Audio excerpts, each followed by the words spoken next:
Bueno, el día de hoy les dije que queremos hablar acerca de la sangre del Cordero de Dios. La sangre y la redención. No sé si llego a la redención, pero por lo menos la sangre quiero tratarlo hoy con ustedes. La sangre del Cordero de Dios. Estamos en un estudio especial sobre la fiesta de los panes sin levadura.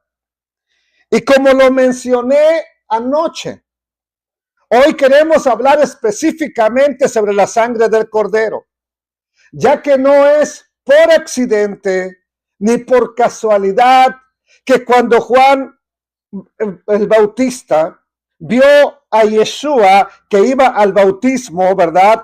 Dijo algo, esa frase tan importante.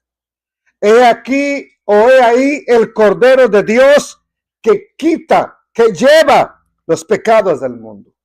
Esa frase es muy importante. He estado mostrándoles en qué parte de la Biblia se habla de la sangre o del sacrificio de un cordero por el pecado. Y hay 3 lugares específicos que ya los probé con la Biblia, ¿verdad? Acerca de ese sacrificio. Sin embargo, hay quienes han enseñado, y los he escuchado, que la obra del Mesías en el madero, en la cruz, no se sabe a ciencia cierta si era una cruz, ¿ok? Incluso hay un homenaje a la cruz, una bendición de la cruz, pero no debería de ser. Porque regularmente no llevaban una cruz cargando, era un palo el que llevaban cargando, ¿ok? Y ya de ese lo podían clavar o ponerlo en cualquier otro árbol que encontraran ahí donde se acomodara, cruzado, como fuera. Entonces, siempre decimos la cruz, pero no hay certeza de que sea una cruz, ¿ok? Sin embargo, pues históricamente así aparece, que murió en la cruz cuando el día de la Pascua, y que esa muerte produjo una expiación por los creyentes. Pero le voy a decir que no produjo una expiación, porque la expiación es más limitada. Cuando examinamos en detalle la palabra de Dios, vamos a encontrarnos con otros términos respecto al Mesías y a lo que hizo. Pero no nos vamos a encontrar con el término expiación. ¿Quién ha encontrado en el Nuevo Testamento que diga que Él murió por nuestra expiación? Que su sangre es para nuestra expiación. ¿Quién lo ha encontrado? ¿O no ha leído el Nuevo Testamento? Ya nomás lee pura Torah. ¡Wow! Me sorprenden. Miren, dice la Escritura, Primera de Juan, capítulo 2, verso 1. Hijitos, estas cosas os escribo, ¿para qué? ¿Para qué? Para que no pequéis. Ahora, si alguno hubiere pecado, abogado tenemos para con el Padre. ¿A quién? A Yeshua, el Cristo, el Mesías, el justo. Él es, ¿qué cosa? La propiciación por nuestros pecados, no la expiación. La propiciación por nuestros pecados. Y no solamente por los nuestros, sino también por los de todo el mundo. ¿Ok? Verso 3. Póngale atención. Y en esto sabemos que nosotros le conocemos, que tenemos ese perdón, que recibimos esa propiciación. ¿Cómo? ¿Cómo lo sabemos? ¿Sí qué? Ahora, ¿cuánta gente dice que Cristo es la propiciación por ellos? La expiación, la redención, pero no se preocupa por esto.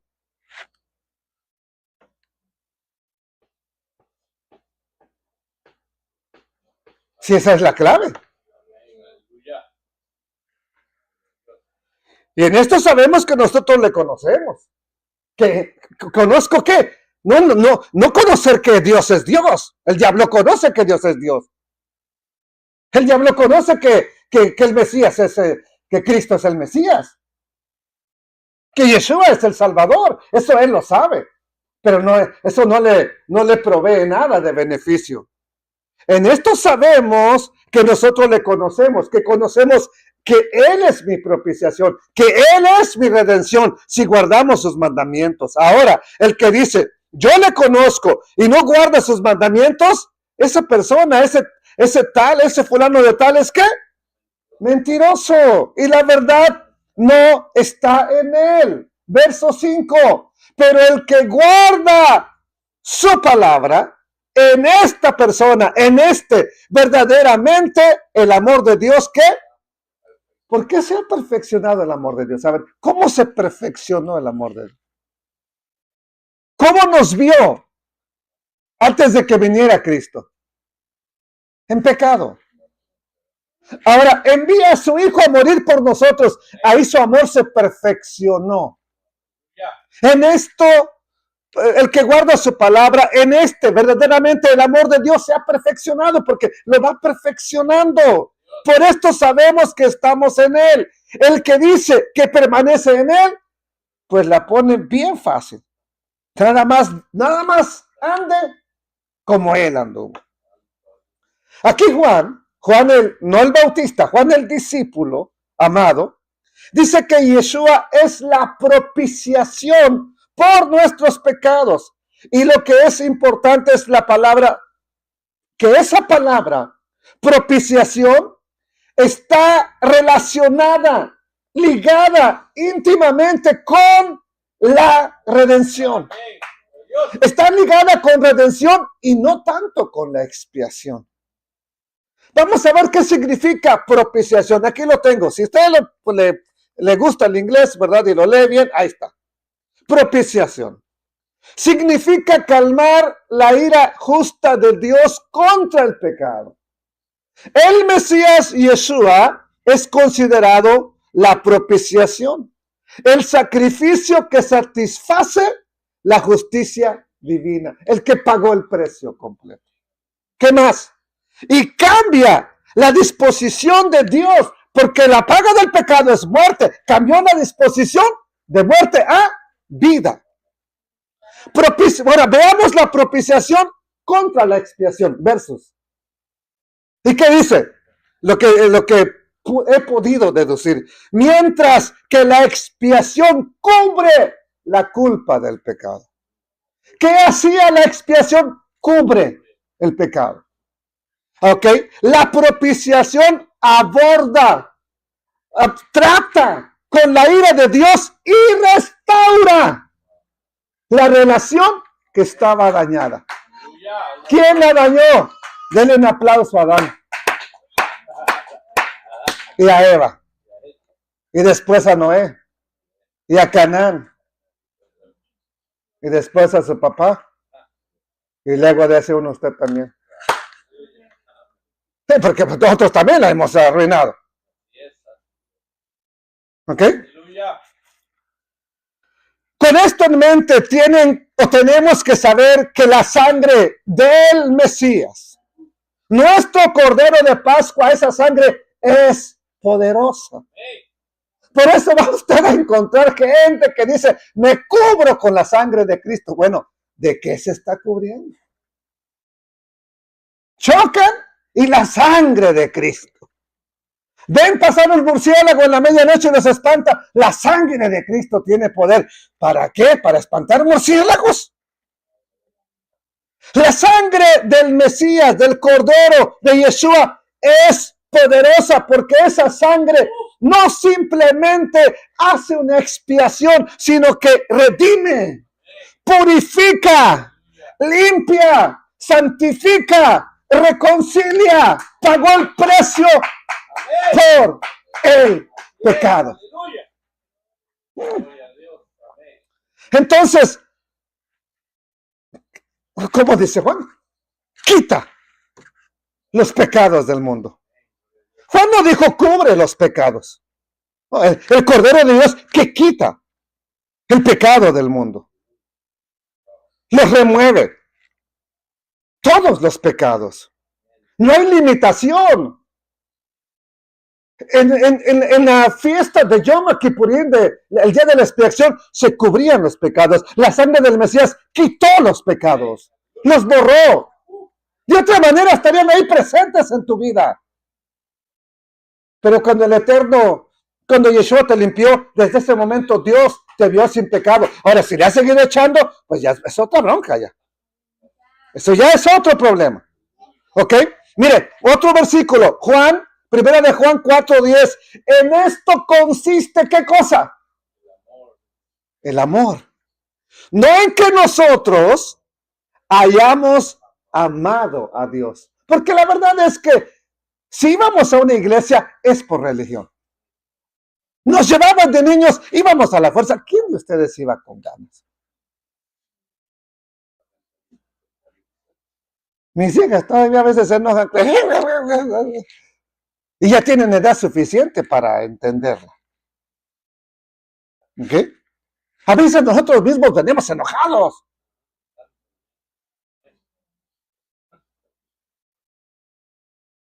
Y se supone que ya entendimos.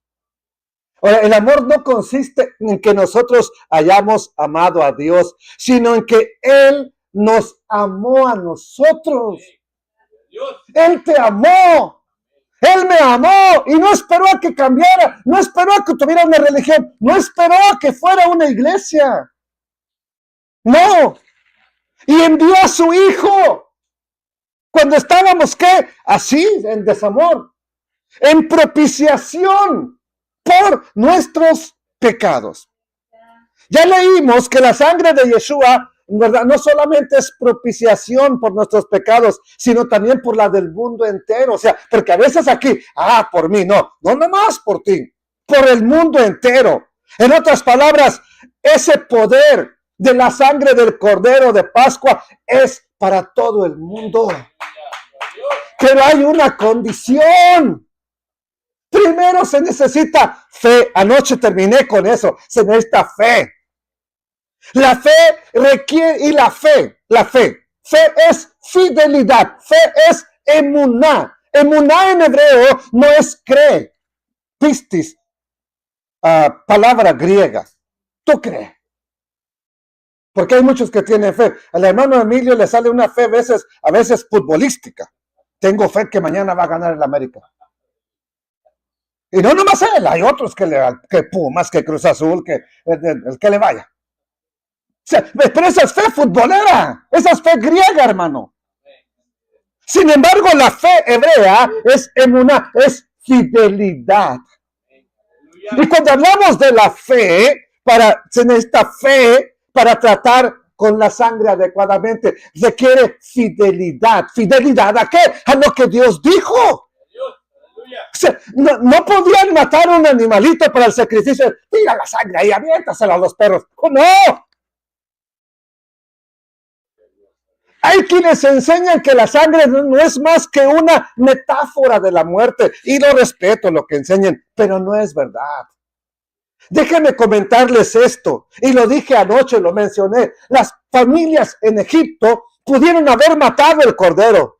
Ya tengo el cordero, ya tengo la carne, que es lo que importa. Lo demás no tiene nada que ver. Pero la sangre, tienes que ponerla en las puertas de tu casa. Pues yo no la voy a poner. Lo que importa es el cordero, la muerte del cordero. La sangre es una metáfora. Bueno, el que no hizo fielmente en emuná, en fe, lo que Dios dijo, ¿qué cree que le pasó? Sin embargo, hubo gente en Egipto que lo hizo. Sí, porque no salieron libres siguiendo a los hebreos, nada más porque, ya se van. Tuvieron que haber celebrado también eso. Entonces,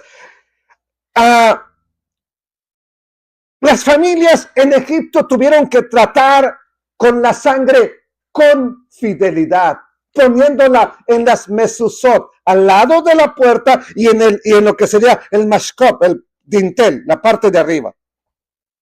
El que no hizo eso, no obtuvo el beneficio, no del cordero, de la sangre del cordero. El que no hizo eso, lo repito, no obtuvo el beneficio de la sangre del cordero. ¿Ok? Entonces, ahora, esto es importante porque la escritura dice, mírenlo aquí, no me voy a tomar mucho tiempo, así que tome café y aliviánese. Dice, en el capítulo 12, verso 22, dijo el Eterno, tomen un manojo de hisopo. Hisopo, si es de Centroamérica, por cierto, aquí no sé quién se vino a limpiar y me lo dejó aquí. Pero aquí me lo dejaron. Esto no es hisopo. Esto es un cotonete, un palillo, que no es ni para limpiarse los oídos, nada más que el ser humano lo ha agarrado para eso. Esto no se llama hisopo. ¿Ok?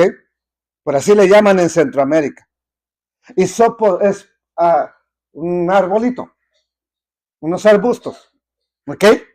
Tomen un manojo de ramas de hisopo y mójenla, ese hisopo, en la sangre que estará en un traste, en un lebrillo. Y unten el dintel, la parte de arriba, y los postes, ¿verdad? De la casa con la sangre que estará en el lebrillo. Y ninguno de ustedes salga de las puertas de esa casa que marcaron con sangre. No salga, porque si sale, si el ángel de la muerte lo encuentra afuera, se lo va a escabechar. Así que mire, verso 23, vea por qué. ¿Por qué dijo esto el Eterno? Porque Yud-Hei, Bab-Hei, el Eterno, pasará hiriendo a quién. Anda buscando a quién. A egipcios, pero si su hijo se comporta como egipcio, a mí no me importa. No se le vaya a caer el pan, hermano. Tengan cuidado. Luego se cae.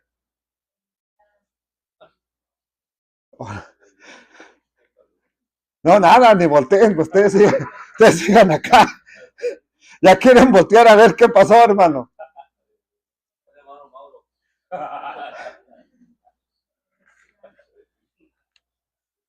Pero si su hijo se comporta, si el hijo del Eterno se comporta como egipcio y no trata con la sangre adecuadamente y se sale de la protección. Ahí está el problema. Y muchos a veces nos comportamos como egipcios y nos salimos de la protección. Y mire, cuando pasa el Eterno y cuando vea la sangre en el dintel y en los dos postes, ahora si no lo pongo en uno, igual no estoy cumpliendo. En los dos postes y en el dintel pasará el Eterno, brincará, saltará, Pesaj, aquella puerta, y no dejará entrar a quien, al heridor, en vuestras casas para herir. Esta frase, pasará el Eterno aquella puerta, significa saltar. Eso es Pascua. De ahí viene la Pascua. Pero a la vez, esto nos muestra que el Dios eterno iba a traer un juicio sobre el pecado, sobre la idolatría, sobre la maldad.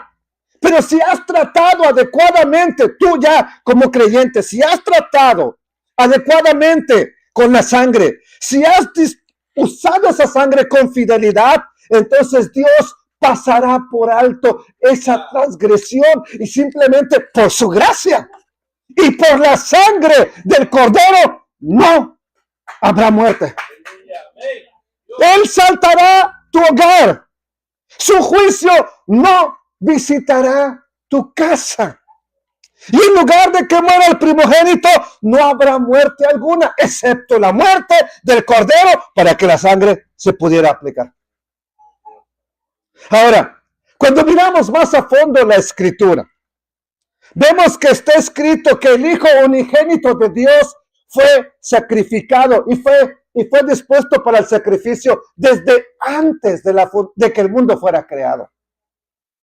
Sí, o sea, es que esto no lo agarró Dios. Bueno, hagamos plan B y luego plan C. No.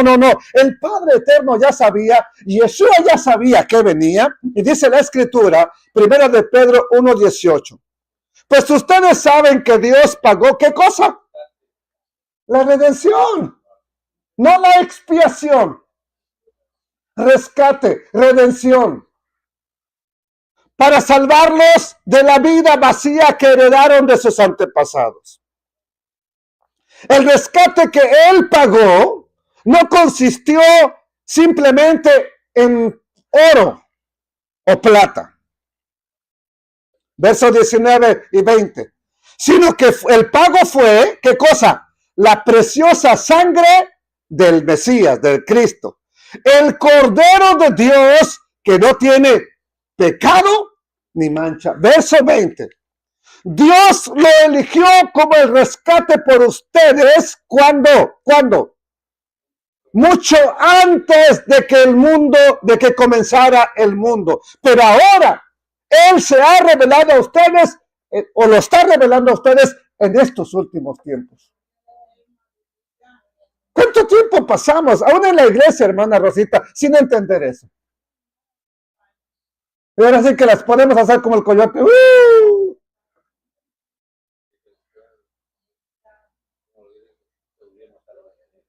Pues, pero ahí está.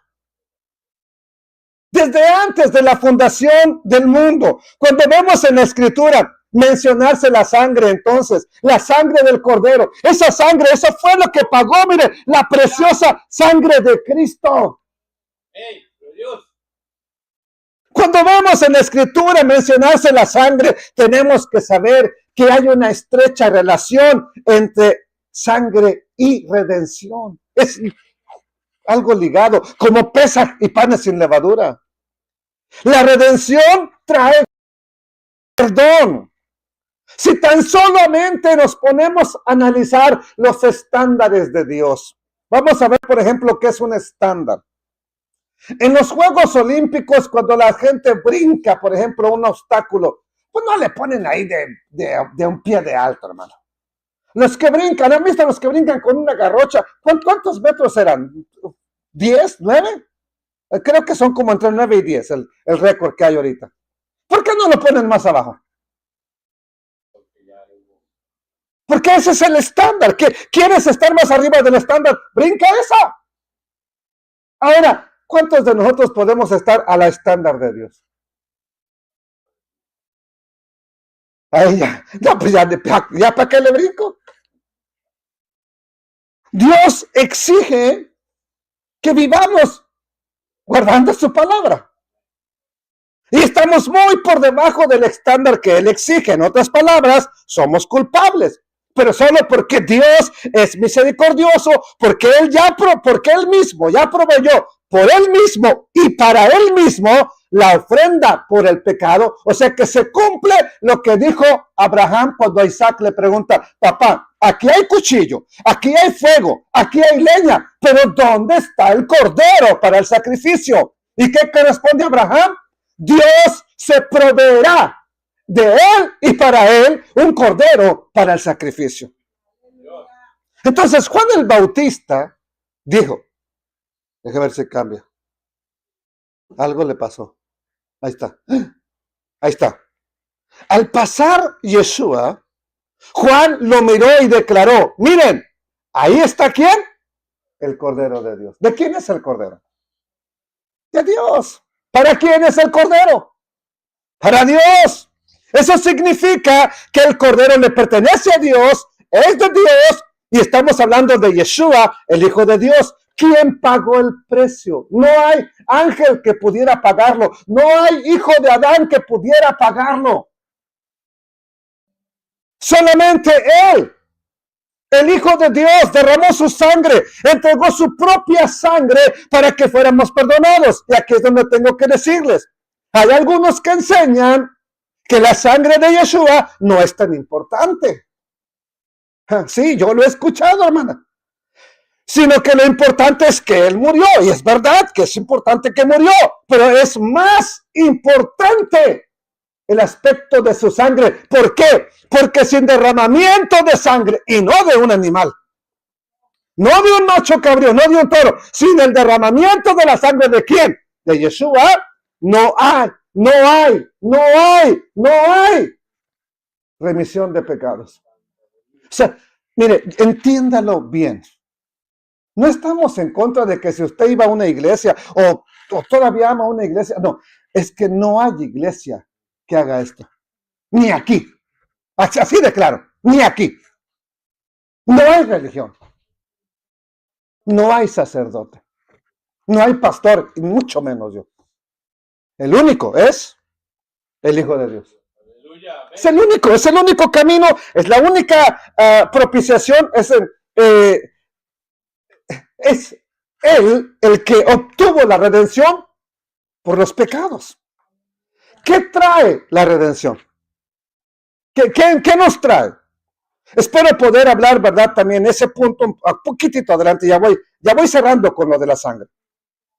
Por el momento comprendamos que la sangre de los sacrificios en el templo, en el tabernáculo, donde se hicieron sacrificios en el tiempo antiguo, esa sangre se manejaba con mucho cuidado. ¿Por qué? Porque el Dios eterno dio la orden. Cuando era un sacrificio que no era por el pecado, ¿verdad? Mire, úntalo, tíralo ahí en el altar, alrededor del altar. Embarra esa sangre en el altar, en los cuernos del altar. Cuando era por el pecado, llévala hasta el arca del pacto, al propiciatorio, ahí, adentro del lugar santo, ahí, espárcela.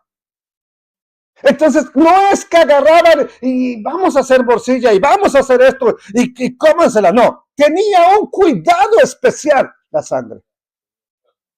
No era en la carnicería o el matadero, perdón, el rastro donde usted va y ve sangre y todo el desastre que hay por ahí. No, ¿ok?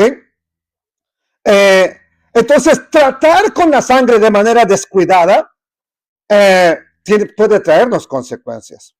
Vamos a ver que en la sangre hay vida.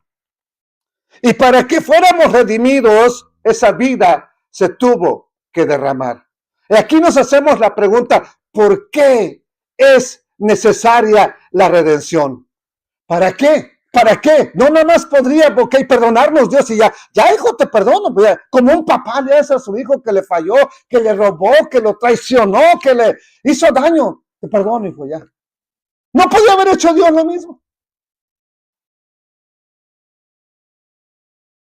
Pues posiblemente sí. Dije posiblemente. Pero la pregunta es, ¿estaríamos en pacto eterno con Él? Y ese es el punto clave de la sangre. La sangre es para acercarnos al pacto eterno con Dios. La Pascua, la sangre del Cordero dieron como resultado una relación eterna con el Dios viviente. Por lo tanto, cuando pensamos en la fiesta de los panes sin levadura, ahora sí, para complementar el estudio de anoche, es por medio de la sangre y a través de la sangre de Yeshua, el Cordero de Dios, que podemos convertirnos en una nueva creación, en un nuevo pan, en una nueva masa. Dios, aleluya. ¿Se acuerdan lo que dijo el Mesías? Cuando está en la noche con sus discípulos, para que vean la importancia de la sangre. ¿Y por qué les dije que la sangre te lleva al pacto? Esta es la sangre. Cuando les da de beber la copa, justo después de la cena les dijo, esta copa es la copa del nuevo pacto ¿en qué? En mi sangre. ¿A dónde nos lleva entonces la sangre del Mesías? A un pacto nuevo, eterno. Gracias, exactamente, gracias, porque ese es el motivo. Gracias, Dios. ¿Qué significa eso? Que ahora podemos ser un nuevo pan sin levadura. No tenemos que ser víctimas del pecado, sino que podemos tener victoria. Victoria incluso sobre la muerte, porque nos levantaremos de dormir.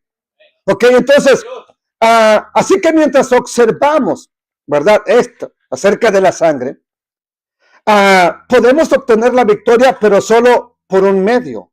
Y ese medio es la sangre. Entonces, cuando celebramos la fiesta de los panes sin levadura, recordamos a ese Cordero que murió por nosotros, que puso su vida por nosotros para que nosotros pudiéramos tener el pacto eterno y la vida eterna. para que pudiéramos convertirnos en una nueva creación, la cual sirve a Dios, como lo vimos al final de anoche, con fe, sinceridad y verdad. Por esta razón, la fiesta de los panes sin levadura se vuelven 7 días tan importantes, y deberían de ser 7 días tan importantes en los que buscamos conectarnos con Dios, porque estamos en el pacto, para que podamos servirle a Dios y darle gloria, honor y alabanza a Yeshua, el que hizo posible el pacto, porque Él realmente es el Cordero que quitó los pecados de nuestra vida, tus pecados, y potencialmente en un tiempo futuro los pecados de todo el mundo,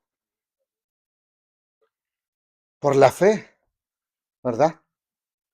Para que podamos entonces conocer el amor de Dios. Y es solamente a través de la sangre del Cordero que puedes recibir el amor de Dios, como ya lo vimos en Primera de Juan, y entrar en ese pacto con Él. Estas son buenas noticias entonces acerca de nuestro Señor y Salvador que nos llegan en el contexto de la fiesta de los panes sin levadura. Ahora espero tocar un poco el tema de la redención, porque Pascua es inicio de la redención. Quiero decirles que en hebreo hay 2 palabras, las más importantes para la palabra redención. Nos vamos a enfocar en una de ellas. Se trata de la palabra pedut. La otra es geulá. Es sabido que para el pueblo de Israel la Pascua está relacionada con la redención. Incluso en Israel le llaman a la Pascua fiesta de la redención. Tradicionalmente, en el pueblo de Israel, el judaísmo ve la Pascua como la fiesta de la redención. ¿Y qué es redención? Para que nos quede claro, donde se paga o un rescate, ¿verdad? Se paga, se da un pago para obtener un rescate. Esa es redención, así, en términos sencillos. Un pago es realizado. En este caso, ¿verdad? El pago del Cordero Pascual. La sangre que derramó, que produce como resultado la redención. Cuando hablamos de la Pascua en Egipto, vemos que aquella redención física tuvo un pago con implicaciones espirituales. ¿Por qué? Porque la familia que no mató al Cordero, que no dio el pago, ¿fue libre? A ver, la familia que no pagó con un cordero, ¿usted cree que obtuvo libertad? Ahora, entonces costó un cordero. Pero 2000 años después, 3000 años después, 2000 años después, ahora hay otro pago y que cuesta también, pero ya no es un cordero de animalito, ahora es el Cordero de Dios. También es un pago físico, pero que trae más grandes beneficios, más que sacarte de la esclavitud de Egipto y de un faraón. Ahora, esta libertad es la que debemos cuidar con mucho más anhelo, con mucho más esmero, amados hermanos, porque murió corporalmente nuestro Mesías, pero tuvo grandiosas implicaciones espirituales. Porque si la sangre de los toros que se hacía en Yom Kippur y de los machos cabríos, si esa sangre podía proporcionar expiación, ¿cuánto más la mismísima sangre o la sangre del bendito Yeshua, que no obtuvo la expiación, obtuvo eterna redención? Estamos hablando de lo que pagó el Hijo de Dios en su cuerpo físico. Él era completamente humano, pero también era divino.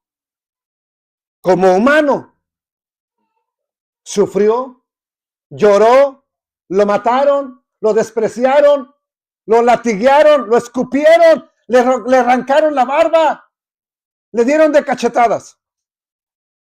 Como divino, hizo todos los milagros que llevó a cabo. Pero su sangre compró la redención eterna para nosotros. Entonces, es aquí donde vemos que la redención da como resultado un cambio de identidad.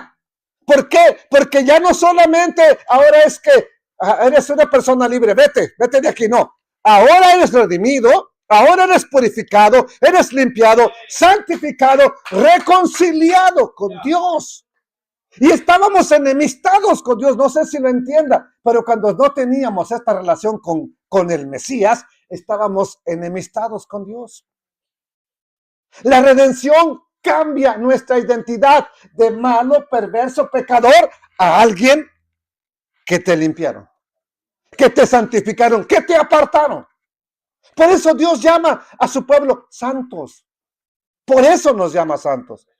No porque estemos de todo el tiempo. Porque nos apartó. ¿Cómo? Por medio de la sangre. Ese pacto fue ratificado la noche de la cena con sus discípulos. Aquí es donde vamos a tocar el aspecto importante de la redención. Verso 29 dice de Éxodo 12, y aconteció que a la medianoche el Eterno hirió ¿a quién? A todo primogénito en la tierra de Egipto, desde el primogénito de Faraón, que se sentaba sobre el trono, hasta el primogénito del cautivo, que estaba en la cárcel, y todos los primogénitos de los animales. Aquí vemos cómo Dios golpeó, eso fue un golpe a la divinidad egipcia. Porque Faraón se creía Dios, o le decía a la gente que era Dios. Su hijo que venía ahí, el primogénito, iba a ser el siguiente Dios. Se lo mata. ¿Ok? Entonces Dios golpeó. Un golpe muy fuerte a Egipto. ¿Y cómo lo hizo? ¿O a qué horas lo hizo? A la medianoche, cuando hay tinieblas. La escritura habla y dice en hebreo, Vayehi Bahatzi Halaila. Vayehi Bahatzi Halaila. Y aconteció a la medianoche que pasó el Dios, ¿verdad? El Espíritu de Dios y trajo esa muerte. Pregunta, ¿por qué hubo tinieblas el día que murió Yeshua?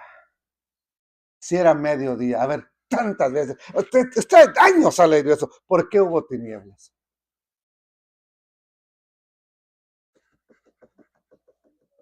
¿Quieres saber por qué?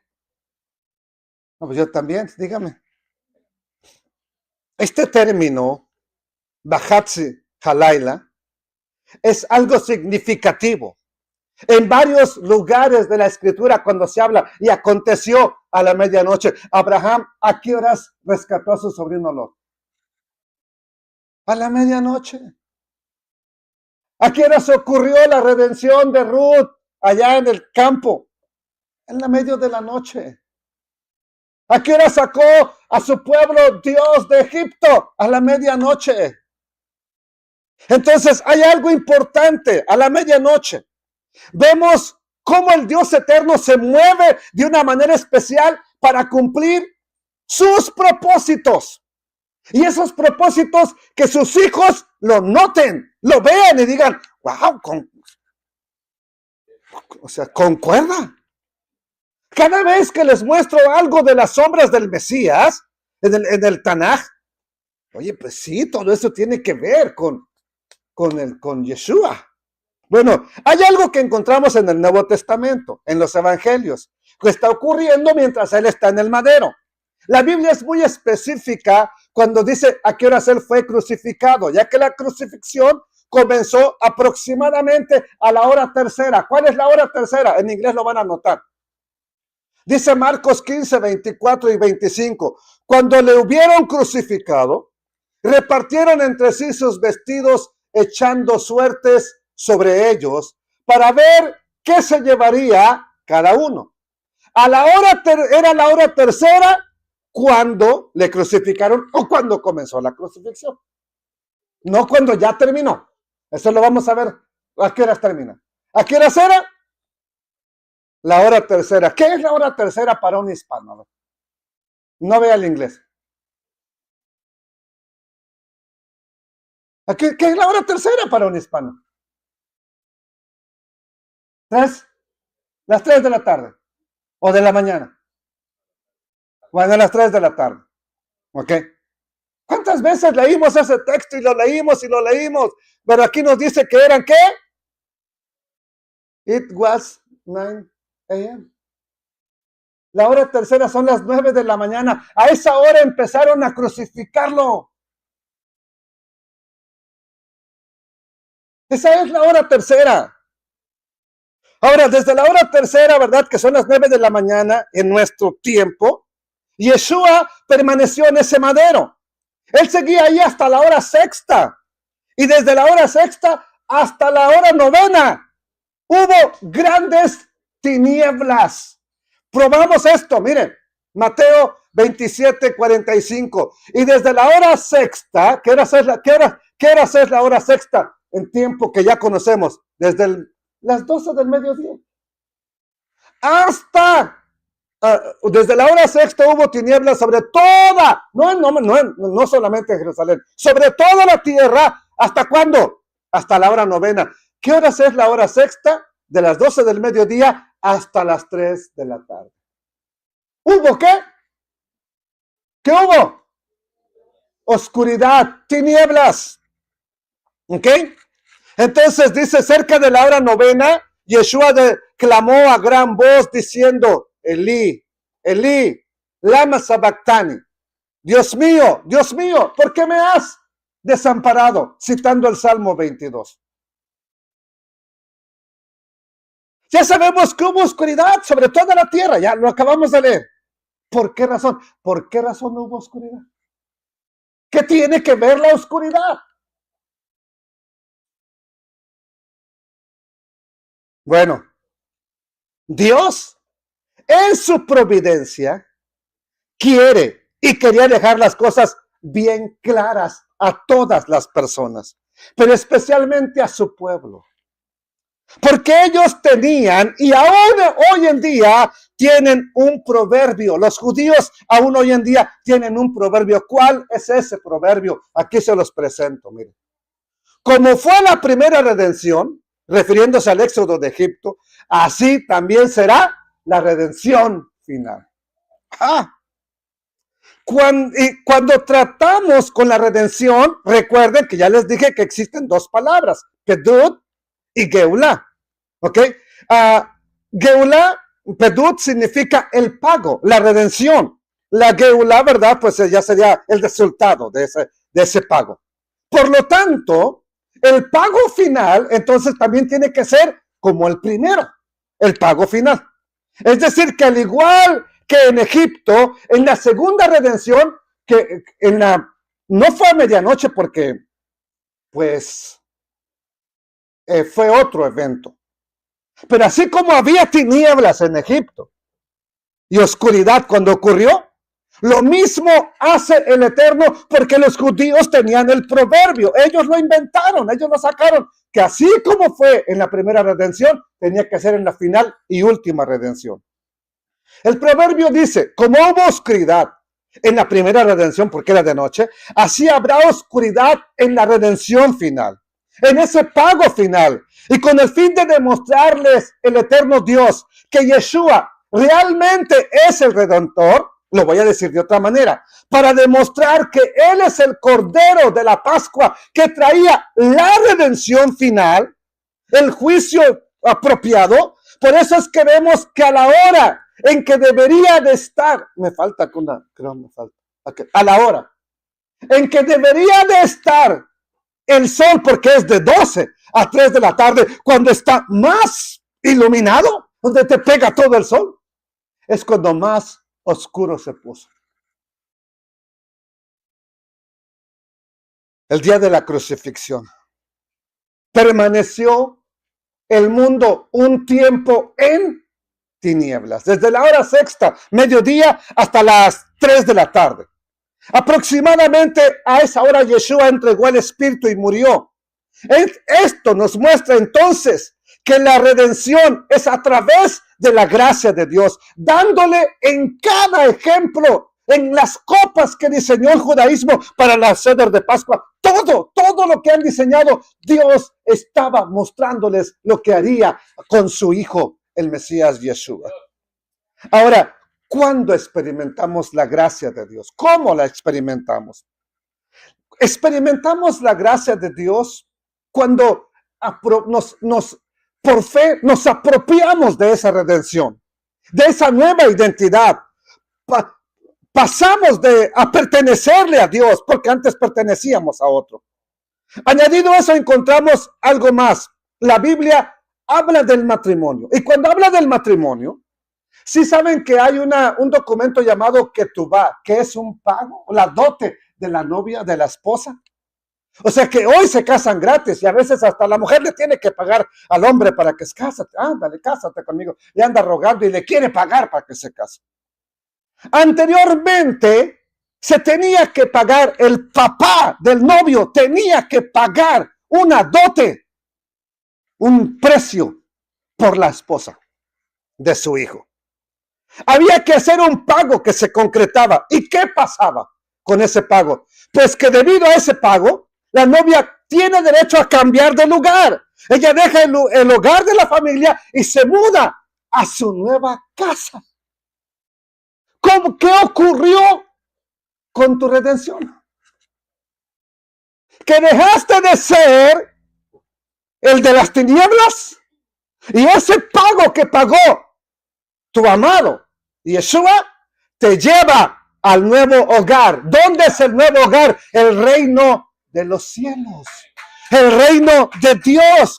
Te muda a una nueva casa y esa es nuestra esperanza, que por medio de la redención dejaremos este hogar terrenal, dejaremos este cuerpo y debido a la redención a través de la sangre del Mesías recibiremos un cuerpo redimido, un cuerpo diferente, un cuerpo que es apropiado y que ha sido diseñado para tener vida eterna. Por lo tanto, cada vez que hablamos de la redención tiene implicaciones del reino de Dios. Quiero cerrar con esto. Sabemos que en la Escritura, por las Escrituras vemos que los hijos de Dios van a experimentar un cambio. Cuando en un momento, en un abrir y cerrar de ojos, recibiremos un nuevo cuerpo, no un arrebatamiento, un nuevo cuerpo. Cuando pensamos en la redención, hay una palabra importante que está ligada a ese concepto de redención, y es la palabra con. Ya que a través de la redención es que podemos estar con Dios. Y con Dios eternamente. Ahora, aquí viene algo, una profecía de Isaías. No la voy a leer porque ya se la sabe usted. Porque un niño que nacería le llamarían, ¿cómo? ¿Cómo? Emanuel. Pues Emanuel se pone como nombre a cualquier individuo, ¿verdad que sí? Pero ahí le va. Note esto.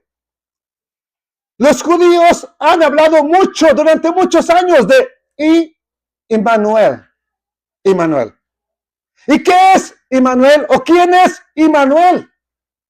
Bueno, Immanuel se compone de 3 palabras. Y vea de qué se trata. Imaún, él, o Emmanuel, como lo tradujeron.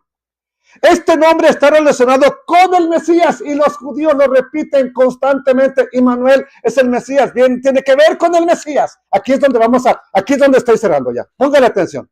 ¿Qué significa Immanuel? Son 3 palabras. Y, que es y con, maun, nosotros, con nosotros, él. Con nosotros, él. Con nosotros, él es Dios. Con nosotros, Dios. No es Dios con nosotros. Es con nosotros estará Dios. Con nosotros estará Dios. Ahora, esto está relacionado con el Mesías. ¿Y qué significa? Bueno, significa que a través de la redención estaremos con Dios o estamos con Dios. Esta es una buena noticia. La única manera ahora en que esto era posible, que Dios estuviera con su pueblo, ¿verdad? Lo hizo a través de Yeshua el Mesías. Él se convirtió en Immanuel. porque Él es con nosotros Dios. Él es Dios con nosotros. Para que así pudiéramos estar con Él en ese momento, en este momento y un día físicamente con Él, con Él, con Él, con Él. Así que es una bendición maravillosa, una bendición especial, la redención, y es haberlo estudiado a través de la fiesta de los panes sin levadura. Él no quiere cambiar, Él no quiere cambiar. ¿Ok? Damos por terminada esta. Ahora sí que hoy termina la semana.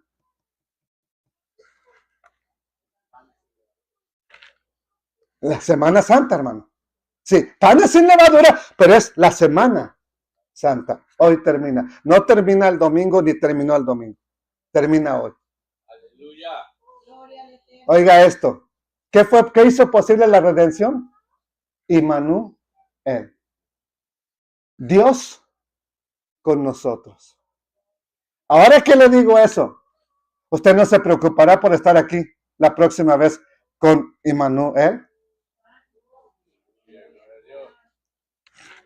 Se lo dejo a su elección. Padre, ¿cuánto me has hablado? ¿Cuánto me has mostrado? ¿Cuánto? ¿Qué más puedo decir, Padre, que pues no entendí? Puede que mis hermanos no entiendan los puntos como se los explico, porque no soy tan sabio. Pero sí entiendo yo cuando me estás mostrando esto, Padre eterno. Sí lo entiendo. Sería una insensatez de mi parte decir, es que no he entendido, Dios. Y si la redención tiene que ver con el Mesías, y el Mesías es Immanuel, con nosotros, Él, con nosotros, Dios, pues estamos bendecidos porque desde ya hemos estado disfrutando esta relación con Él, con Immanuel. Y nuestro Immanuel ya vino, se acercó a nosotros, nos amó, nos limpió, nos restauró, nos redimió, nos santificó, nos reconcilió. Yo espero que esto solamente traiga gratitud y una disposición de verdad. Ya, voy a dejar de estar apático, voy a dejar de estar ahí todo sin ganas de hacer las cosas. Voy a hacerlo mejor, voy a dar lo mejor, voy a empezar a trabajar mejor para el Dios de la gloria. Quiero servirle mejor, voy a servirle mejor.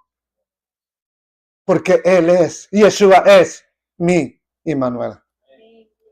Shabbat Shalom. Que la paz del eterno Dios sea con ustedes. Bendito sea el Rey de la Gloria.